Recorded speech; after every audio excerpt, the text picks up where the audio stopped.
This is David Packhouse, and you're listening to Fascination Street podcast. And don't forget to repack that Chinese ammo.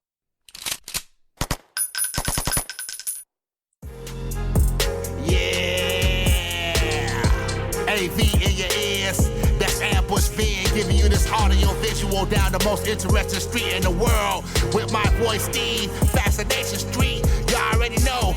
Let's get it when you whip in the Fascination Street. What do you? Welcome back, Streetwalkers. This episode is with Chris Larson. Chris Larson has a master's degree in mechanical engineering from NC State and a degree in economics with high honors from none other than Princeton University. He is currently the senior director of clean energy at Dynapower. In this episode, we talk about what is Dynapower, who owns it, and what they do. We talk about some of the components that Dynapower makes and what they're used for. And we talk a lot about hydrogen energy. We talk about how the hydrogen is produced for energy. We talk about the battery technology that stores the hydrogen energy. And we talk a lot about the differences between fossil fuel and clean energy and why it's so important to have both. And we also talk about some of the applications for a microgrid and dynamic transfer technology. Dynapower was one of the first companies to establish a microgrid dynamic transfer technology. And so I wanted to know exactly what that was all about and what are the benefits and what that kind of does. In short, this episode and Chris Larson give us a primer on the uses and the creation of hydrogen energy technology. This is really fascinating, I promise.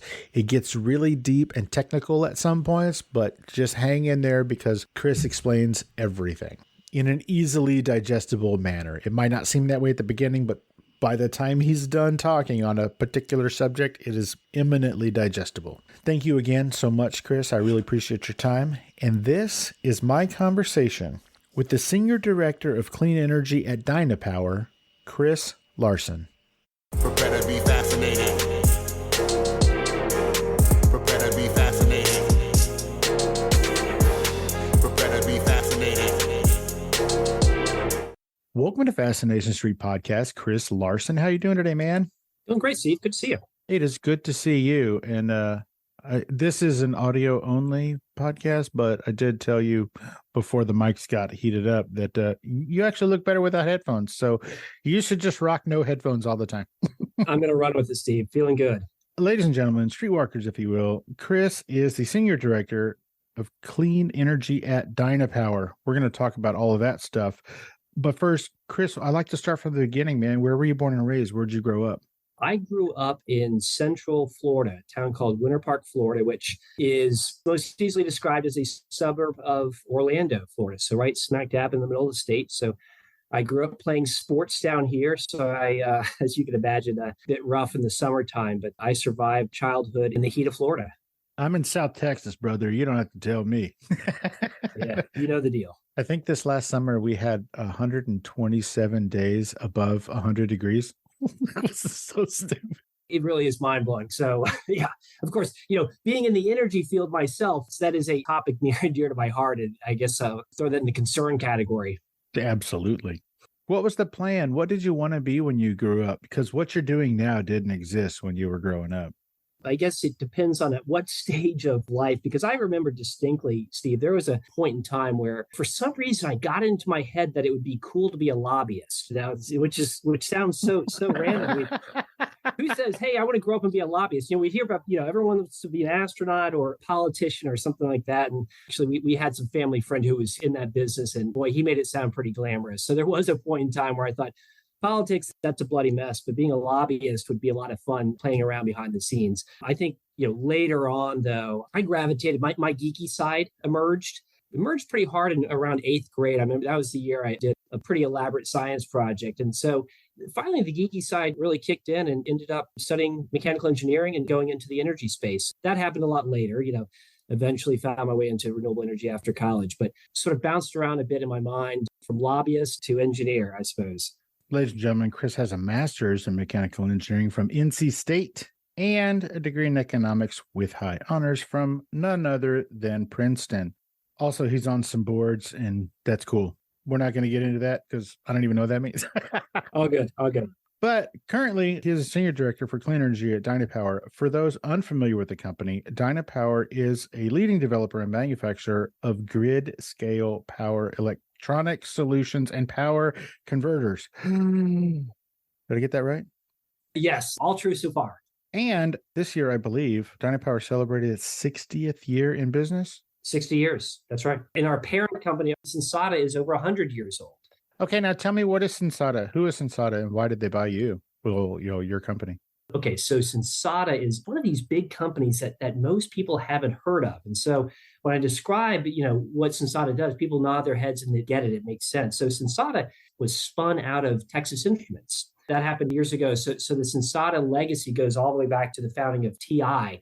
And Sensata has been focused on sensors, hence the name Sensata. So sensors, everything from pressure sensors in your car tires, temperature sensors, motion detection devices, all of these things. In fact, I think the statistic, Steve, is that the average car in the US has, I believe, 14 parts from Sensata. But again, we've never heard of this. We hear of Toyota, but we don't hear about Sensata.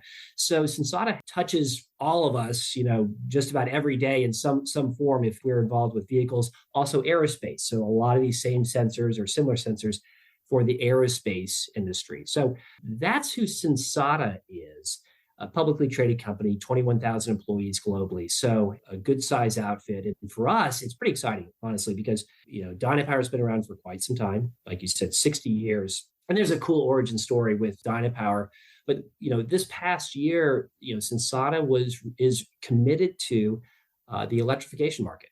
So, what does that mean? In their case, they are very interested in companies like us who make components, sort of the geeky stuff, right? The stuff that you mentioned before, the power electronics. And we can talk about what that is and why that's actually sexy despite the name. And so they're very committed to getting into the electrification space and more specifically into the clean energy space. So their board of directors clearly laid out a vision where Sensata will be a leader in the clean energy space. And so Dynapower, having been in that space for so many years, was a natural acquisition. And like I said, we're pretty excited about this because you take a company like Dynapower, which has a lot of really cool technology, and then you layer on a big parent company with global reach, amazing capabilities, allows us to go after bigger projects all over the globe. We're talking with folks in Korea, we're talking with folks in Australia, Germany, Denmark, folks all over the globe. So really a great opportunity for us. Love that. As a side note, back to Sensata and their sensing business. 31 years ago, I worked for a company and we manufacture heating and sensing cables for all kinds of applications, like for fire detection, fire suppression, and this is weird, even heated floors. Steve, I love heated floors. That's one of my goals in life, is to have a house with radiant floor heating. Very cool. Good stuff. I remember that it was 31 years ago because my son turns 31 next week, and I was at work when I got the call. He was on his way. There you go. One of those moments you'll never forget. Yeah. I know that you said that it was roughly in college, but is that when you got interested in the energy technologies, not just technology as a whole? That is right. So I was pretty lucky that I got connected to a group. There's a research group. As an undergrad, there was a group of professors that were doing, they were ahead of their time, right? These were folks who were really focused on clean energy and all things energy, but with a particular bent in clean energy. And so this group of professors actually compiled and wrote most of what was known at the time as sort of the Blue Book, the big textbook on renewable energy. So I just got lucky. And I was there and got exposed to this team of folks and got to do some really interesting work as an undergrad, looking at things, the big project I was involved with was actually how to convert switchgrass. So what is switchgrass? Just imagine really tall grass in the plains of Iowa. But we were looking at using switchgrass as an alternate fuel source. And so, I got involved with that as an undergraduate, and they were doing all kinds of other research on solar and whatnot. That's what really got me into the clean energy space, was this exposure to a team of folks who were doing this work. I just got lucky that I was there when they were there. Right place, right time. Yeah, pretty much. So really enjoyed that, enjoyed the opportunity as an undergrad to get exposed to some groundbreaking work. Now, since I've never heard of switchgrass, I'm going to assume that it did not pan out to be the energy source that we had hoped. No, there's a really interesting story about this, because switchgrass is one of those crops that it's not going to, change the world. But, it's one of these crops that they use in the Midwest to replenish the soil. Okay, so let's say you've been growing corn for 8 years, and I'm making this up, but you need to give the soil some rest, let it replenish. Switchgrass is one of those crops that you would use. So they're growing this stuff as a part of the agricultural cycle. And so the idea was, hey, we're growing it anyway. We've got all this switchgrass. Let's figure out how to gasify this and produce clean energy at the same time. So that was all of that. But there's an interesting story there. But no, Steve, you're right. It's not a big part of the mix today. I know that for a while there, and maybe still, I just don't know about it. Maybe for a while there, we were looking at energy sources from plants. Like I remember hearing about like vertical algae farms that were supposed to, instead of, taking up acreage, they were going to take up whatever, like height. They were going to take, I don't know, feet and meters instead of acres or whatever the hell. But I haven't heard about that in a while. So I'm going to assume that didn't pan out too well either. I hadn't heard about that at all. But, that's one of the things I love about this industry and this space is that there are so many creative, cool ideas that are being thrown out there. I think the predicament that we're in right now with this big energy transition is driving a lot of innovation. And a great example. So this was actually on national news last night. I was so excited when I saw this, Steve. Hold on. Excited about anything you saw on the national news? Take it easy. Listen, no, that's why I was so excited. It's like, my goodness, all the news it's pretty bad right now. It's a lot of bad news. So when they have a positive story, I suppose it jumps out at me. But last night they were talking about this technology that I happen to be familiar with where, we've got these electric vehicles, right? We go home or we go to the office or we go to the station and we plug them in, right? So what if we were able to, just like we do with cell phones now, how we take our cell phone, we plop it down on top of a charger, so wireless charging for our cell phones. Well, hey, we can do this with cars as well. So imagine having chargers embedded in the road and you're driving over it and you're charging your bus, your truck, your car while you're driving over the road. You're not touching anything, but you're getting continuous charge. So there's a story about that on the national news. That happens to be a technology that I'm familiar with and know some folks in that industry. But exciting stuff like that is happening all around us. Okay, so something like that, how realistic is that? I mean, I know that like this is going to sound really ridiculous in comparison, but all these years ago when Eisenhower said, hey, we're going to build a highway system, that seemed like an arduous and impossible task. And I'm going to assume that installing wireless chargers on the roads can't be much easier than that. Like, is that realistic? I'm going to claim a little bit of ignorance. So while I'm familiar with the technology, the implementation, what you're talking about, like how are we going to dig up these roads and embed wires and get the power out in the middle of, I-10, right? How is this going to happen? Man, I don't know. I don't know is the honest answer, but I can tell you that technology, the concept, absolutely makes sense. And what's exciting is that, they've made it work electrically, which is to say that the efficiency of that energy transfer over a big air gap, right? We're talking about at least a foot. Right. How are we transferring that energy? The smart folks in the industry have figured that out. So how we actually implement that, I honestly don't know, but I think it'll be slow. It will be expensive, but that's the sort of thing that has pretty profound implications. I mean, one of which is that, if we have charging in the roads, for example, we can have cars and trucks and buses with smaller batteries. They don't have to have as big of a battery. And that has all sorts of really interesting implications about supply chain, because right now we're hearing about all these challenges getting the materials that we need for batteries and just battery capacity shortages. So clever ideas like this in-road dynamic charging have important implications across the industry. So again, for me, it's about the wonder and the excitement about the cool stuff that's coming out. That makes sense. I love it. Today, Chris and Streetwalkers, we're going to talk about a bunch of things, but we're really going to focus on hydrogen. I hope that's okay with you. I can talk hydrogen for hours, Steve. I love that stuff. All right, rad. Well, first of all, back to the basics. Yeah. All of the energy that we're trying to find, and we're trying to find different ways to do it, we're trying to find these because fossil fuel is bad and limited. What exactly is fossil fuel? Like basic, I know it's not dinosaurs. What is fossil fuel? In a distant way, it's evolved dinosaurs. But, the core fossil fuels that everyone's familiar with, petroleum, natural gas, coal, are really the big ones, as we think about that. And I would actually say, listen, Steve, I wouldn't say fossil fuels are bad. There are negative consequences I'm talking about the emissions, a lot of waste byproducts, things of that nature. So a lot of negative impacts. But I think the reason fossil fuels have been dominant, Steve, for decades is because it's a really good fuel source, a really efficient fuel source. So a lot of positives. And so when I think about fossil fuels, I think, wait a minute, we need to be saving this stuff. And again, there are climate reasons why we need to be weaning ourselves from fossil fuels, but there's also just the basic concept that fossil fuels have inherent value, and we need to save the stuff, including plastics. We make plastic out of fossil fuels, right? So if we just burn this stuff up in our cars, or trucks, and buses until it's gone, it's like, well, there are a lot of higher value uses for fossil fuels. So, hey, why not use batteries? Why not use hydrogen where we can? Let's save the fossil fuels for where they have the highest value, which isn't necessarily in vehicles.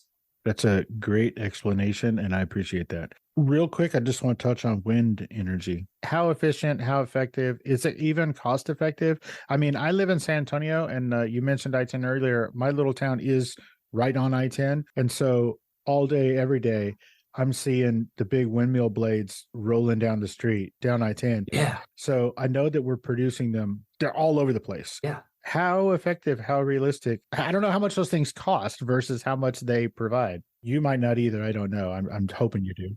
So we're indirectly involved with wind. What our company is doing, to be precise, is we're mainly involved in the battery energy storage. So the big batteries that might be positioned at a wind farm, at a solar farm, or somewhere on the grid. And we're involved in these big hydrogen projects where we're producing hydrogen or consuming hydrogen in fuel cells. So with wind, we're not the experts per se in the economics of wind, but I can tell you that in the parts of the country, Steve, and down where you live, but all throughout the Great Plains, all the way up to the middle of the country, the wind resources are vast. And as the turbines are getting bigger, you reference these big old blades going down the road. It is insane. I look at these things and I wonder, how in the heck do they actually get these things, built, trucked, and then anyhow, smarter people are making all that happen. But like with so many things, the bigger you get, the economics improve. And that's what's happening with wind turbines. And so, yes, they are economically viable, and they're providing, I don't know what the percentage is today, but it's a very non-trivial percentage of the power generated in the US. What it creates, though, is you can imagine with wind, I think the bigger challenge is how do we transport that energy to where it needs to be, right? If we put a big wind farm in the middle of North Dakota, and that's happening, that's one of the hot states for wind. Well, wait a minute, we don't have a whole lot of folks in North Dakota or industry to use it. So how are we going to pipe that over to Chicago or Minneapolis? And so wind becomes very quickly a conversation around energy storage. How are we going to store that power if we don't need it right away? And how are we going to get it to the consumption centers, in that case, Chicago or Minneapolis? Same thing in Utah. So we're doing this big project in Utah right now. Shouldn't say we're doing it, but we're involved with Mitsubishi is doing this project called the ACES project. Super cool project, at least for geeks in the energy world. Sure. It's pretty cool. So it's a big hydrogen project. The electricity that's being produced at this site will be sent down to Los Angeles. And so there is a dedicated transmission line from Western Utah straight down to Los Angeles. Like an actual line. It's not only that, Steve, it's kind of cool. It's a high voltage DC line. So it's not even alternating current. 99% of the power lines that we see around us are alternating current. This is one of those special DC ones. So yeah, there's a straight line, and it shows up on the map. There's a straight line from Delta, Utah, straight to Los Angeles. And so that's always one of the challenges that we have in the energy space is the renewables. Whether we're talking about wind or solar, it ain't always where we need it. So it becomes a question of how do we get it there? And so the utilities are working hard and scrambling to sort of keep up with the need for transmission line expansion. Like you said, it's not an insignificant percentage of energy that we get from windmills. I have to imagine it's not an insignificant amount of energy that we get from solar. And so I guess it makes sense much in the way that people will diversify their financial portfolio. If we diversify our energy portfolio, like you said, maybe we're not getting a lot of sun in Seattle yeah, or in one of the Dakotas, but maybe there is a lot of wind there or some other version of that. So I think that makes sense. And I'm wondering, maybe a little bit of a side note, but when did you join Dynapower and why did you jump on board with them? Well, so it all ties together because the answer to that question is that, again, Dynapower, we're in the energy storage world. So when we talk about solar and wind, we're sort of adjacent to that. So, if you ask me sort of how do I think of myself, as an energy person, I'd say I'm a solar person, right? So my DNA is solar. I spent some years at the North Carolina Solar Center, been a big advocate for solar ever since. And so when I joined Dynapower, it had more to do with my recognition that energy storage, big batteries, or it could be hydrogen, is needed because you have this intermittent resource. If we're going to have high levels of penetration of solar, right? If the solar production is large enough, it can have a negative impact on the grid, right? Because it's intermittent. So therefore, I viewed, and still do, energy storage, big old batteries and hydrogen as an enabling technology. Without energy storage, we are going to be limited in how much solar and wind we can install because they are intermittent. And they could wreak havoc on the grid.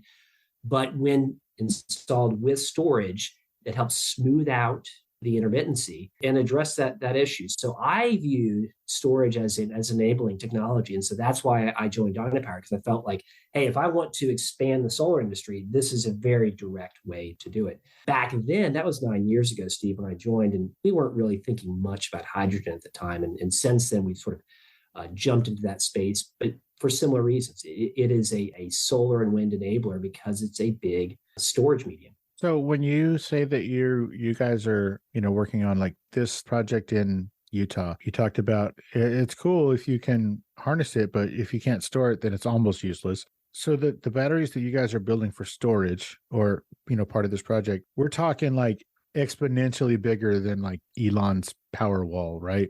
Yes, much bigger. But sort of along the same principle, just on a bigger scale. Yeah, you can think of it that way. Yeah, because and listen, we need both. Just to be clear, having a bunch of power walls throughout the city or throughout neighborhoods, that's a good thing. Take some of the pressure off the grid. Yeah, exactly. The less we have to move electrons from one side of town to the other, the better, right? Because again, the limiting reagent is distribution and transmission grid. So we need the power walls by all means, but these bigger systems are interesting because we see this in California today, right? We have overproduction of solar during the day when we don't necessarily need it. So you can either curtail it, right? Start turning it off, turning it down, or you can throw it into massive batteries and then use it in the evening. So that's the most common model, right? Let's produce the solar during the day, throw it into the batteries, discharged at night or in the morning when people are getting up and getting ready for work. And so those would be what we call, utility scale batteries. And you see these massive battery banks at the substation. But sort of the next level up would be, and again, this project in Utah is a good example of seasonal storage, where they have so much capacity to store hydrogen. In this case, we're talking about storing hydrogen in salt caverns underground, natural, kind of cool. So very cool. Yeah, so you've got these natural tanks underground that are just enormous. And so for scale, what we're talking about is, the hydrogen storage in that particular facility is the equivalent of 80,000 40-foot containers of batteries. Oh, wow. So if you can imagine 80,000 40-foot containers, pretty big stuff. And so when we talk about sort of scale, that's like the order of magnitude bigger. And so now we're talking about being able to store energy on a seasonal basis. So let's, if we produce more in the summer, great. We're going to produce the hydrogen. And then in the winter months, when we have demand for energy and yet we don't have nearly as much solar, okay, we can now burn some of that hydrogen and deploy it on a seasonal basis. So pretty exciting stuff. And again, this really opens up possibilities for things like solar and wind in particular to be bigger players on the grid. Got you. Hey, Streetwalkers, here's a word from our sponsors. Let's get back into it. Now, more than a century ago, Thomas Edison came up with a nickel-iron battery for electric vehicles. This type of battery has a quirk where it produces hydrogen, oxygen when it's full. You mentioned producing hydrogen. How do you guys produce hydrogen? Okay. So, well, first of all, it's worth noting it is the most abundant element in the universe, but who cares, right? I don't have it sitting here in my cup, so it's not very useful. It's like wind. Cool. It's there, but I can't use it. Yeah. How does that help us? Hydrogen is, and what I think a lot of folks don't appreciate is that hydrogen is a big time commodity today. It's being produced and used throughout industry today as a chemical agent. It's used in the creation of cement.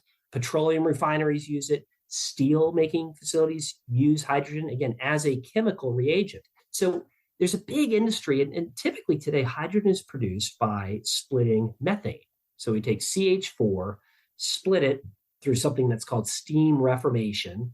Presto, now you have hydrogen. So there's a big economy around that today. It's used all over industry. So what's different and what's sort of emerging right now, Steve, is this idea of green hydrogen. So instead of taking natural gas and splitting it through the steam reformation process, why don't we take water? There's a lot of hydrogen in water, right? H2O. You take with the water molecule and you apply electrical energy controlled to the water molecule. We're not sending lightning bolts into a lake per se, but it's so funny. I pictured a lightning bolt. Yeah, there you go. Yeah. Lightning bolt in a lake, big poof of hydrogen. But so in this controlled environment, which we call electrolysis, right? For all the geeks out there. So electrolyzers are the mechanism. You're taking water, you're applying electrical current, and you're splitting that molecule into oxygen, hydrogen. And so that's what we call green hydrogen if the electricity is coming from a renewable resource. Again, that would be solar, wind, biomass, things of that nature. So as long as the energy that's coming, the electricity is green electricity, then it can be green hydrogen. Bingo. You can get into all sorts of minutiae about this. And the Europeans, sure. We love our European colleagues, but they're making this much more complicated than it needs to be. Because you could say, a literalist, Steve, could say, well, wait a minute, no. You can only have green hydrogen if you're using solar that was produced in that moment right next door. There are these literal interpretations of you have to use those electrons, but that's getting into the weeds. I think the larger point is that electrolysis is a very well understood and relatively simple process, right? And I don't want to take anything away from the brilliant chemists who have come up with these electrolyzer technologies, because there's a lot of science that goes into that. But at the end of the day, we're splitting a water molecule and producing oxygen, which is just sort of, it can be captured and sold as a process gas. But the hydrogen is captured and stored, and that's basically it. And so wherever you can deploy solar or wind, you have to have some sort of electrical grid nearby, then you can produce hydrogen. And so one of the things that people say, this is exciting for me, is that wherever you have inexpensive renewables, you can produce hydrogen. So we think about sort of the petroleum economy, and you got Venezuela, you got Saudi Arabia, you got US, and you've got certain countries that are rich in petroleum, okay? And it's very concentrated. By virtue of how green hydrogen is produced, it does open up possibilities for a lot of other geographic locations to participate in this green hydrogen economy, which I think is pretty exciting. We're looking at projects all over the world. And I think that sort of, I'm not going to say, I don't know if democratization of energy is the right word, but at least spreading the wealth is, I think, one of the aspects that I like about the technology. I love it. And thank you. I had on here to ask you what is a hydrogen electrolyzer, but I think that you explained it pretty good in there. What is the difference between blue hydrogen and green hydrogen? So the process I described, Steve, where you have steam reformation and you are basically splitting the natural gas, the methane molecule, that process releases carbon dioxide. So blue hydrogen is defined as, okay, we're going to do steam reformation, and at that site, we're going to have carbon capture technology, basically where you're scrubbing the carbon out of the off gas and sequestering it. So that's the definition of blue hydrogen. Obviously, that's favorable as compared to just off-gassing the CO2. So that's what blue hydrogen is. Green hydrogen, again, would be electrolysis, where the energy is coming from renewables. Got you. Now, with regard to hydrogen energy, I know that for the most part, it comes from electricity and water. Is there a degradation of the source material, or is the source material literally just water and electricity? Yeah, that's basically it. Now there is degradation. So the degradation would be in the electrolyzer itself. We call these electrolyzer stacks just because of the way they're physically constructed. So the chemical components, if you can imagine this bath of water where there's a physical membrane down the middle, and on one side you have this plate called the anode, the other side you have a cathode. This is the world of chemistry, which is not my world. So you do have materials in there, and those can break down over time. So, it's not like wearing out like you'd see in a turbine per se. We're not replacing turbine blades. In the water itself, that's, hey, that as long as you've got a water source, you're in good shape there, and electricity, you're fine there. But yeah, there is some wear and tear on the electrolyzers that over time, it's not like you build it and forget about it, right? There is maintenance over time, certainly. And again, probably maybe a little too in the weeds, but as far as the water source, can it be salt water? Does it matter? Okay, yeah. So it's a really important question, because it's like, well, wait a minute. If we're going to go and build a hydrogen plant in the Middle East. I mean, you're doing one in Utah. There's no water in Utah. You're absolutely right. The water question is important, but what I have learned, over the past year or so is that absolutely kind of a big issue, important issue. It's not as bad as we might think, though. Yes, if we're doing hydrogen electrolysis in Oman, south of Saudi Arabia, they will be doing desalination. So yes, and we may be doing this in Texas as well. There's talk of a big facility in Texas, and desalination is one of the possible ways of doing this. So you would have to take the salt out before you could electrolyze it into hydrogen? Yeah, exactly. Just because of the chemistry components of it all? Yep, we got to get the salt out. So that process takes energy to do the reverse osmosis, the desalination process. But that absolutely is one of the technologies that's being used to expand the opportunity for hydrogen production. I will say, though, you mentioned the Utah project. I had the same question, Steve. I was like, what do you mean? We're doing this in the middle of Utah. Where the heck is the water coming from? So check it out. This is interesting. That site where they're doing the plant, there's an existing coal facility there, a coal generation plant. That energy is being piped down to Los Angeles. That wire is already there, and it's piping the coal production, most of it down to Los Angeles. So you think, well, okay, but guess what? The coal plant today, as we speak, the coal plant today is using more water than will be used by the hydrogen plant when it's produced. For cooling? For cooling, yes. Can you use that water that they used already? Can you use their dirty water?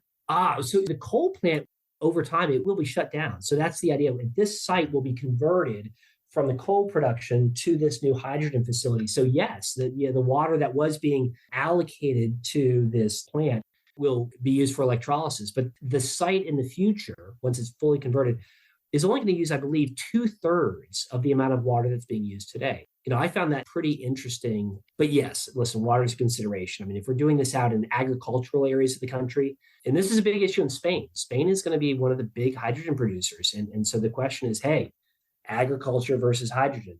At the end of the day, though, Steve, there is plenty of water in most locations where it's going to be produced, the hydrogen.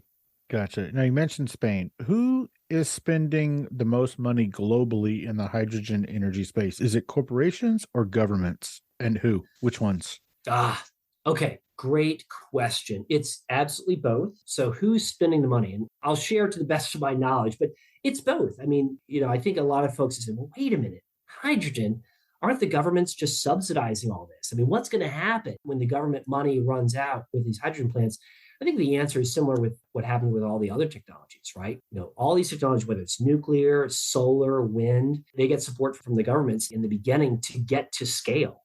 Right. And we saw this happen with solar. I think that's sort of the shining star example. Yeah, we saw this happen with Tesla. There you go. Yeah. So it becomes a question of how do we scale up the technology to a point where it can stand on its own? Does it need government support up front? Yes. In the U.S., and this is exciting. I mean, I think we should be pretty proud of the fact that the U.S. has taken a strong leadership position. And I mentioned Spain. I was in Europe earlier this year at a conference. It was a hydrogen conference. It was so funny, Steve, to hear all the Europeans basically saying, man, I wish that we had a dedicated focused policy around hydrogen like the way the US does. And it was pretty cool to hear the Europeans, their jealousy, so to speak, over what we're doing. So who are the governments who are actually putting money into this? It's governments like the Korean government, US, nearly all of the European countries are putting money into this, and the EU overall as well. Middle Eastern countries, Saudi Arabia, United Arab Emirates, and Oman, they're taking very aggressive posture towards hydrogen production. Chile as well, another country where they have a lot of renewable resources, and they've recognized, hey, we can produce hydrogen and we can ship it across the ocean to where it might be needed. So as for the companies, It's a real mix, but a lot of the what we'll call the traditional big boys. I mean, we're talking about BP, Shell are very much investing in the hydrogen space, as well as the very large utilities. In the U.S., utilities like NextEra out of Florida is investing heavily in hydrogen. Enel in Italy. So we're seeing both government as well as major corporate players getting involved. Love it. We're going to switch gears just a little bit. Dynapower was one of the first companies to establish microgrid dynamic transfer technology. I have two questions about that. Hit me. One, what is a microgrid? And two, what is dynamic transfer technology? All right. So microgrid. So imagine you've got a hospital. Obviously, a hospital, critical infrastructure. We want to make sure that if the power goes down, if there's an outage for whatever reason, it could be a storm, it could be a car crash, whatever, power goes down, we've got to make sure that that hospital stays online. And so a microgrid, in the simplest sense, is we want to be able to isolate. So basically, in this example, take the hospital, disconnect them from the grid, which is down, and then be able to re-energize the hospital so that it's operating on its own, hopefully for as long as needed until the grid is back operational again. The word micro, of course, is deceptive because these microgrids can be really big, right? We're talking with a utility in Canada right now about doing a massive microgrid. It ain't micro. Yeah, what? But the concept is the same, just on a bigger scale, right? Instead of isolating and protecting a hospital or a data center or a grocery store, we're talking about, isolating major swaths of their own grid, right? So if the overall grid goes down, these big chunks or sections of the grid can stay up. So microgrid isn't always micro. Now, what is dynamic transfer? So in the example that I gave, if you're a hospital, you say, wait a minute, if the power goes down, if there's a lightning strike or somebody runs into a power pole, you don't want your power to go down and then you have to isolate and power everything up. It's a hospital. Right. It's got to be seamless in essence. So dynamic transfer is a way of autonomously and sort of automatically isolating from the grid and then keeping the electricity flowing on the hospital side, whether it's a hospital or a data center, doesn't matter. But on the load side, keeping that running so that the loads, whether it's a computer or a refrigerator, the loads don't see a loss of power. So that's what dynamic transfer brings. It's sort of that seamless essence of not seeing the blip, so to speak. Sort of a seamless continuity, I guess. Yeah, exactly. Okay, cool. Hey, Streetwalkers, here's a word from our sponsors. What's up, everybody? If you're listening to this, then it's your lucky day. Be sure to check out our entertainment-based podcast, Inside the Crazy Ant Farm, on all podcast platforms and YouTube, where each week we talk about the latest news that is going down in Hollywood. And on top of that, we also interview your favorite celebrity guests. Yes, that's right, we break them out of their shell and let them get a little crazy. It's all about having a good time on our show, so be sure to like and subscribe on all podcast platforms and YouTube at ITCAF Podcast and on our YouTube channel, Crazy Ant Media. Let's get back into it. As people start to shift more toward localized grids, like, whatever, hospitals, and I don't know, let's just say everybody in my neighborhood gets a power wall and solar. What's the potential impact of the larger grid when people are migrating to these more localized grids? Is there a point at which the larger grid begins to atrophy? Like, is it going to be a problem? I know that's far off because those things ain't free, but is that going to be a problem down the road? It could be, but I think the reality of what's happening is that demand for electricity is growing and rapidly because, I mentioned before, Sensata, so our parent company, they're moving into the electrification space generally. And so what that means, very in the most generic sense, is, hey, anything that can be run on electricity, let's move it over to electricity. And there are reasons to do that. And a lot of it has to do with emissions, but cars, easiest example, right? As cars are moving from internal combustion engines, the gasoline engines of today, to electric vehicles or hybrids, that's creating a lot more demand for electricity. I mean, I think, Steve, I heard somewhere that the US we're going to start banning natural gas ovens or stoves, right? And that's one other example. But that's an example of electrification where we're saying, okay, this thing, cooking, could be done with natural gas or electricity. There's safety reasons driving that, but it's just one more example of putting more electric demand on the grid. So even as we're adding more batteries and adding more renewables to the grid, the pace of consumption is such that the grid will always be needed. It's always going to be stressed because we are constantly putting more electrified technologies onto the grid right now. When we say atrophy, I don't think it'll be an atrophy issue. I think it more likely the opposite. We're going to continue to stress it to its limits as we try to put in more charging stations and more, electric ranges and everything else that we're electrifying. Interesting. Okay, tell me about DC to DC technology. Now, Dynapower has a 500 kilowatt DC to DC converter, and if I'm not mistaken, toward the end of 2023 is a 1,000 kilowatt version of this converter. What is DC-DC technology, and what's the application? Okay, so without getting too much into the weeds, Steve, DC stands for direct current versus, AC, alternating current. And the application, very generally speaking, sort of at a high level, what we're trying to accomplish is, if you think about these two different ways of transmitting electricity, DC transmission or AC, there are advantages to both. They have their own respective advantages. In the case of solar plus storage, so if we're trying to store energy from solar, DC has a number of advantages. Basically, it's more efficient. So when we talk about DC coupling stuff, it's really an attempt to make the process more efficient. So if we're producing, 100 kilowatt hours of energy from the PV array, we want to keep as many of those as we can. We'd like to keep at least, whatever it is, 95 kilowatt hours out of that. So some of these DC configurations are important to improve the efficiency. And so for us, it's an interesting story because 6-7 years ago, two big utilities came to us and said, hey, we think this DC concept makes a lot of sense. We're going to save a lot of electricity. Hey, Dynapower, can you make this thing? So we scratched our heads and said, yeah, we probably can do this. Got some pretty smart folks on the team. We challenged the engineering team and they came through and figured this out and deployed it with these two major utilities. And lo and behold, it works. And so it's an interesting concept because it saves energy on the solar side, but we're also looking at how can we apply this to the hydrogen space as well. It's not worth talking about the esoteric, why DC is better than AC in some cases, except to say that in some cases it is. And we're seeing more and more of it, frankly, being deployed. Interesting. Overall, who is the customer for Dynapower? Is it Porsche and Mercedes? Is it the local electric company? Is it Chris Larson or Steve Owens? Like, who is the customer for Dynapower?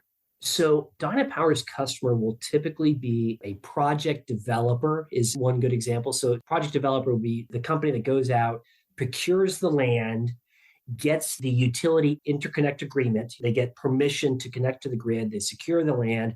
They buy all the equipment and they hook it up and run it. So developer sort of writ large takes on that scope. And so we would be part of the supply of equipment. And oftentimes we get involved in system design up front as well. So developers, oftentimes we are working with the EPC, the engineering, procurement, and construction firms. Those are the folks responsible for actually, hiring the trucks and getting the stuff in the ground. So we typically wouldn't work with a Chris Larson or a Steve Owens because we're working typically on these larger projects that are on the electric grid or, on a campus like a hospital or a data center. Gotcha. Do you have any idea why the development of clean and or green energy is so politicized? Like, why is it so political? Yeah, what's funny about this, Steve, is that it is somewhat political. However, there's a great example. And I'm now kicking myself. I can't remember the names of the two women, but there was a great book written by Senator Bob Graham and a buddy of mine, Chris Hand. They wrote a book, and I think it's called The Handbook for American Citizenship. Anyhow, the book is all about, hey, how do we get more citizens engaged and involved in a positive way in not politics per se, but governance? And so they give this really good example of these two women in Georgia. Again, I can't remember their names, but a woman who's very staunch Republican, then this other woman who's very staunch Democrat. And they found common ground over renewable energy for very different reasons. So I think the sort of the libertarian take on it is, hey, this is energy security. Right? If I can produce this energy right here domestically, then I've got energy security. So that's sort of the libertarian take on it. And then the progressive take on it is, well, hey, it's clean, right? It's better for the environment. And so I think we tend to think of clean energy, it becomes politicized. And I think we hear about, oh my gosh, we have all these subsidies for solar and wind, and subsidies are bad. But listen, at the end of the day, Texas, and this was under the George Bush administration when he was governor of Texas. Junior? Yeah. When he was governor of Texas, Texas took a bold stance in favor of wind power, right? Texas, I believe, to this day, has the most wind power in the U.S. And it was a Republican governor who said, yes, this is good for our economy here in Texas. It's good for our grid. So it is politicized sometimes, but when we actually look at how it's evolved, the industry, it helps with jobs, it helps with energy security. And these are things that folks from either side of the aisle can really rally around. Love it. Why is it taking so long to commercialize hydrogen energy? What's the holdup, man? Well, I don't know. Everything's relative. You're right. I mean, we're talking about green hydrogen, and why aren't more plants going in right now? It's a good question. I think that part of the challenge, and these are big, complicated plants. And so the big question is, okay, where do we put the plant and who are we selling the hydrogen to? I think a lot of it has to do with getting these, what we call offtake agreements. That's the sort of the geeky term for finding somebody to buy your stuff, right? So you have an offtake agreement. And I think that's a lot of the complexity, right? Is finding the offtakers who will sign a long-term agreement so that you can get your project financed. That's part of it, Steve. And the other part of it is that, frankly, we were talking before about government subsidies, right? The U.S. has some programs in place to support hydrogen, Europe as well. But honestly, a lot of the rules around that, a lot of the regulations around the money, both in Europe and the U.S., the money that's going to be spent, some of those regulations are still getting written. So part of it is releasing those funds, which will only happen once the rules are written. So part of it is that the money is sitting at the bank, but it can't be deployed yet, if we think about the government money. But the other part is, it does take a fair bit of work to architect these offtake agreements in a way that becomes bankable, right? If we're talking about spending $5 billion to build a plant, you better have figured out whom you're selling it to and have some long-term agreements. And these things are being done. And I think we're going to see the pace pick up quite a bit in 2024 and 2025. Love it. Chris, we're going to wind down here, but I want to end on a little bit of a lighter note. Absolutely. We've been getting pretty into the weeds and rolling up our sleeves and getting nerdy. I know that your family on occasion will live extended periods of time out of the country, Mexico, Ecuador, whatever. Yeah. Please tell me the story about smuggling cotton. Because that's the only thing that's going to make it. It's just going to say Chris Larson, cotton smuggler. So I took a hiatus from industry. So I was at ABB for 10 years. And hold on, what does that stand for? They are the Swiss version of General Electric. Okay. They call them the Swiss version of Siemens. So big multinational company. And so I worked for ABB for almost 10 years, got some promotions, but got away from renewables. I said, wait a minute, I'm not really doing what I want to be doing. And so a buddy and I had a bit of a eureka moment. We, unrelated to my work at ABB, we invented a Frisbee. All right. So we invented a cotton Frisbee. Just so you know, the Frisbee was invented long before you were born. Please continue. Okay. That's why I said cotton. We invented a cotton Frisbee. Yeah. So we have to be careful about that. So got a patent on this cotton Frisbee and started importing these. We were having them made in Guatemala. And so I moved down. You're talking about a literal Frisbee. Like I would throw this to you and you would throw it back to me? Oh, Steve, it's so much better than that. Yeah, but yes, it is a literal Frisbee, but you can throw it indoors because it's cotton. You can throw it in the kitchen and mom's not going to get upset because you're not going to break anything. So we thought this thing is pretty brilliant. It's so funny. See, we actually named this device. We call it the PhD because we thought it was so smart. So, the family and I, we moved down to southern Mexico to engage more producers, the crocheters who make these.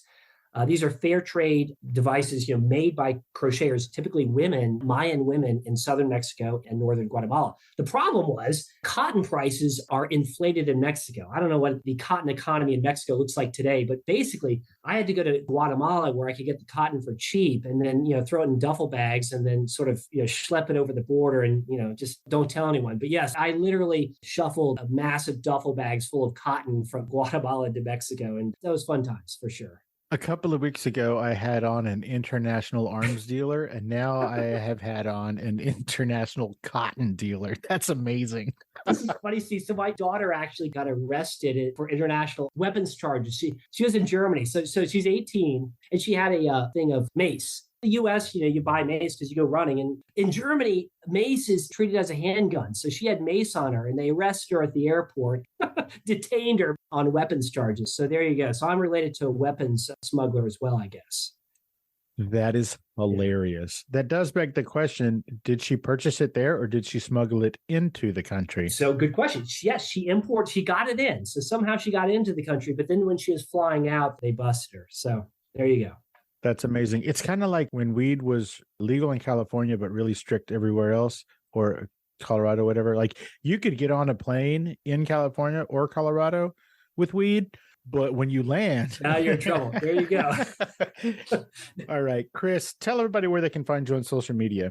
First of all, Dynapower.com is where you'd find us. And, Dynapower is on LinkedIn. I'm on LinkedIn. That's the short answer, LinkedIn and Dynapower.com if they wanted to find us or hear more what we're doing. What if somebody wanted to purchase a PhD from you? So my buddy is still running that company. So God love him. It's still going. It's been renamed. It's now called the Maya Flyer. So I guess you'd Google Maya Flyer. Maya Flyer? Maya Flyer. They're a ton of fun. I always keep a couple of them with me, keep them handy because they come in handy. I love that. Well, Chris, as we're heading out, is there anything we didn't talk about or I didn't ask you about specifically that you wanted to talk about today? Did we cover most of it? Did we miss something? I think we covered a lot of good ground. Yeah, no, all good. And I've enjoyed it. Talking about this clean energy stuff gets me fired up. So really enjoyed it. Well, you seemed very excited and animated throughout. So I think that really does, that flips your trigger, that flips your switch. Yeah. Chris Larson, man, thank you so much for taking the time out of your busy day and your creating hydrogen energy time to hang out and let us get to know you a little bit better on Fascination Street, man. I really appreciate it. Steve, appreciate it. Enjoyed it. Thanks, man. 100% my pleasure. And you have a great rest of your year, buddy. You too. Thanks. Bye-bye.